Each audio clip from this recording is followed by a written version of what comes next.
আসসালামু আলাইকুম।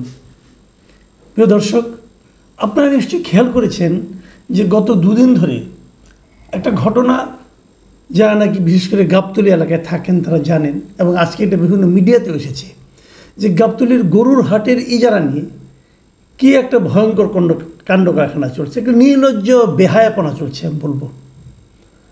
এই গরুর হাটের ইজারা দেওয়ার জন্য যে প্রতিষ্ঠান সর্বোচ্চ দরদাতা হয়েছিল তাকে নানা ছুতা নাতায় আমরা এখানে যে নতুন যে প্রশাসক নিয়োগ করা হয়েছে মোহাম্মদ এজাজকে, এই ভদ্রলোককে যে কেন এখানে প্রশাসক নিয়োগ করা হয়েছে, কোন যোগ্যতায় নিয়োগ করা হয়েছে, এটা এখনও আমার কাছে মানে আমি উঠতে পারি না। যাই হোক, সে আলোচনা আমি একটু পরে আসছি। তো যিনি সর্বোচ্চ দরদাতা হয়েছেন তাকে দেওয়া হয়নি কাজটা, বলে কি ওটা নাকি পদ্ধতিগত ভুল আছে। ঠিক আছে, পদ্ধতিগত ভুল আছে, তারপর কি করছেন উনি নিজেদের লোক দিয়ে ওটা দিয়ে এখন অন্তর্বর্তীকালীন হিসাবে মানে নতুন করে আবার ইজারা দিবেন, সেটা ডাকবেন, ডাকতে ডাকতে আগামী কোরবানি ঈদ চলে যাবে, কোরবানি ঈদের পরে আসবে কেউ একজন, টাকাটা কি হবে। যদি কোরবানি ঈদই চলে যায়, এই হাটের ইজারার সবচেয়ে বড় ইনকামটা হয় কোরবানি ঈদকে কেন্দ্র করে। এখন যদি কোরবানির ঈদ চলে যায়, তারপরে গিয়ে সেই টাকাটা আসবে, সেই দর আর কেউ দেবে না। সর্বোচ্চ দরদাতা প্রায় 22 কোটি টাকা দর দিয়েছিলেন, কিন্তু সেইটা বাদ দিয়ে এখন উনি ওনার লোক দিয়ে তুলতেছেন। যদি 22 কোটি টাকা হয়ে থাকে, সেক্ষেত্রে দেখা যায় আমাদের ভ্যাট ট্যাট সমস্ত যোগ করলে পরে যে টাকাটা হয়, তখন দেখা যায় দৈনিক ওখান থেকে ইজারা ওঠে প্রায় 7 লাখ টাকার মতো দৈনিক হিসাবে। আর উনি এখন করছেন কি, খাস আদায় করছেন, ওনার লোকজন দিয়ে খাস আদায় করছেন, এবং সেখানে হচ্ছে গত 6 দিনে উঠছে 5 লাখ টাকা। বুঝেন এই ব্যাপারটা, মানে হরিলুটের কোন অবস্থা। এবং আরও ইন্টারেস্টিং হলো যে এই কাজটা যারা করছেন তারা হলো ওই দরপত্রে যারা অংশ নিয়েছিলেন, তার মধ্যে যিনি তৃতীয় হয়েছেন তাদের লোকজন, মানে যাদেরকে এজাজ সাহেব দিতে চেয়েছিলেন, মানে উনি যাদেরকে দেওয়ার জন্য আগ্রহ প্রকাশ করেছিলেন, ওনারা বোধহয় বিট করেছিল 14 লাখ সামথিং, 14 কোটি সামথিং, আর সেখানে সর্বোচ্চ দর উঠে গেছে 22 কোটি টাকা। তাহলে তখন তো এটা হবে না, 22 কোটি যে দিয়েছে তাকে না দিতে পারবেন না, অতএব এটা বাতিল করে উনি কী বললেন যে একটা এই ধরনের বিজ্ঞপ্তি দিলে পরে সে নাকি সেন্ট্রাল প্রকিউরমেন্ট টেকনিক্যাল ইউনিট নামে একটা সব প্রতিষ্ঠান আছে, তাদেরকে এটা নাকি চেক করে নিতে হবে, সেই চেক করিয়ে নেওয়া হয় নাই, অতএব এটা চলবে না।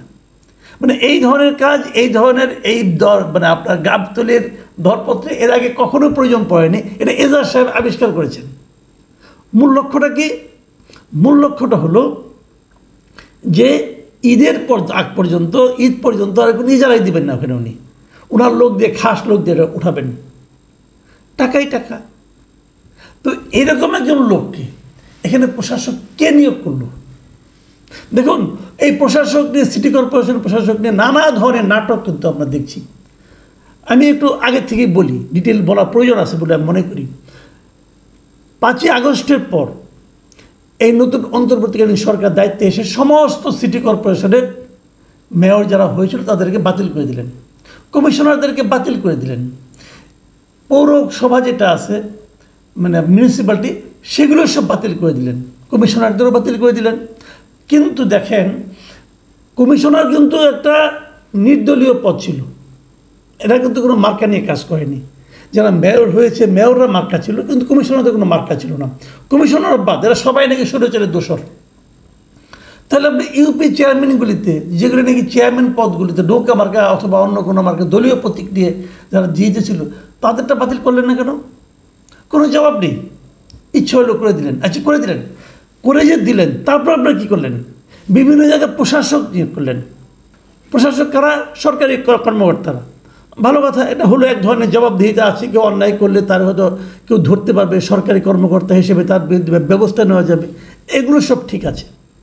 কিন্তু ঢাকা উত্তরে প্রশাসক নিয়োগ করা হলো একজন বেসরকারি ব্যক্তিকে, যার কোনো ধরনের এ ধরনের প্রশাসনিক কোনো অভিজ্ঞতাই নাই।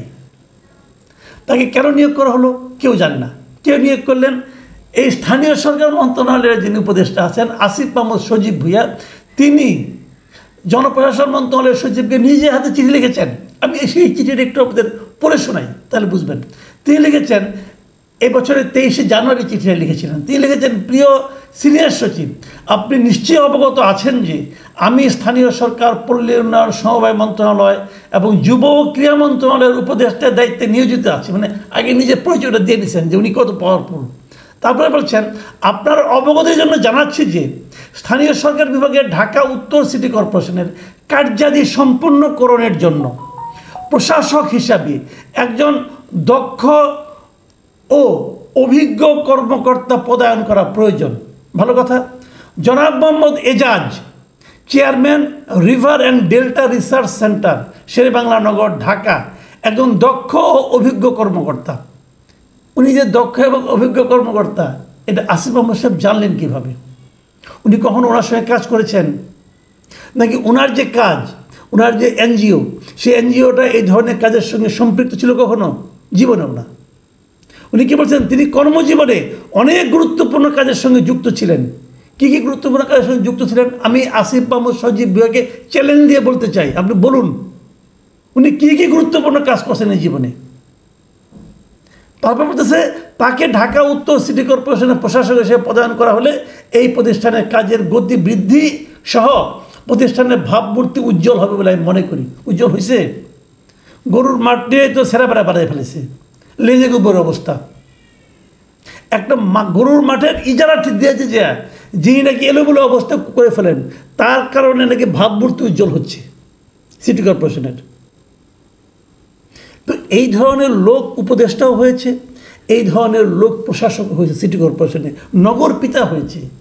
সিটি কর্পোরেশন ঢাকার রাজধানীর কেন্দ্রস্থলে সবচেয়ে গুরুত্বপূর্ণ যে সিটি কর্পোরেশন, তার প্রশাসক হয়েছে এই ধরনের লোক, যার অতীত কর্মকাণ্ড সম্বন্ধে সুস্পষ্ট কোনো ধারণা কারো নাই।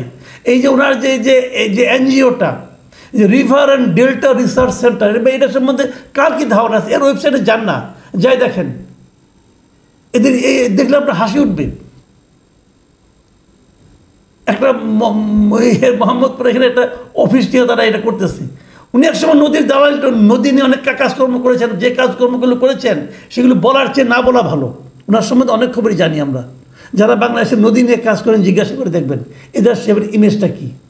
হ্যাঁ, ওনার দুজন খুব পছন্দ, ওনাকে পছন্দ করেন, ওনার সঙ্গে খুব ভালো সম্পর্ক, এরকম আরও দুজন অবশ্য মানে উপদেষ্টা আছেন, তাদের তদবিরে যে হয়েছে এটা আমরা জানি। এই লোককে দিছে এই কাজ করতে। আচ্ছা ঠিক আছে, আসিফ মাহমুদ সাহেব তাকে দিচ্ছেন। আসিফ মাহমুদ সাহেব আবার কী বলতেছেন এখন দেখেন। এই যে চট্টগ্রামে মামলা করে আপনার সিটি কর্পোরেশনের মেয়র হিসেবে শাহাদাত সাহেব হলেন, বিএনপির প্রার্থী ছিলেন উনি, আদালত তাকে নিয়োগ করলো। ভালো কথা। ঢাকা সিটি কর্পোরেশনে ইশরাক হোসেনকে আদালত রায় দিল যে এখন ইশরাক হোসেন মেয়র হবে। এইগুলি নিয়ে কিন্তু আবার আসিফ মাহমুদ সাহেবের বিরাট আপত্তি। গত কয়েকদিন আগে, গত শুক্রবারে, এই আসিফ মাহমুদ সাহেব একটা কথা বলেছেন, খুব মারাত্মক কথা। কিন্তু ওনার বক্তব্য হলো যে এই যে হয়েছে পট পরিবর্তনের মাধ্যমে যারা নাকি মানে আপনার পরিবর্তনের পর নির্বাচন আগে হেরে এখন আদালতের মাধ্যমে যারা এসেছে, তাদের ব্যাপারে আসিফ মাহমুদের বক্তব্য হলো যে আদালতের মাধ্যমে আসা নাকি আগের নির্বাচনটাকে জাস্টিফাই করা। এটা হলো ওনার বক্তব্য। অতএব তাদের নাকি পলিটিক্যাল পার্টিগুলি নাকি উচিত হয়নি, এটা ওই ধরনের মন্তব্য নিয়ে করেছেন। যদি উচিত না হয়ে থাকে, ভালো কথা, উচিত হয়নি, তাহলে কীভাবে করলে উচিত হতো? আদালত বলতেছে ওনার মেয়র হওয়া উচিত, আর আপনি বলতেছেন এটা নাকি পলিটিক্যাল পার্টিগুলি উচিত হয়নি। তাহলে কোনটা উচিত? আপনি যেটাকে নিয়োগ দিয়েছেন, ভাই আপনার লজিকটা কি, এটা বুঝান না। আপনি যে একজন লোককে নিয়োগ দিয়েছেন, তাকে নিয়োগ দেওয়ার পেছনে আপনি কী লজিক কাজ করেছে? আপনার মনে হয়েছে, আপনি কে হে ভাই? আপনি মনে করলে আপনার ইচ্ছা অনুযায়ী দেশ চলবে? আপনার ইচ্ছা অনুযায়ী ঢাকা সিটি কর্পোরেশন চলবে? আপনি এই ধরনের ইচ্ছা পোষণ করার যোগ্যতা রাখেন? কিভাবে রাখেন? কোন যোগ্যতা রাখেন আপনি? আপনি কি ব্যাপারে এক্সপার্ট?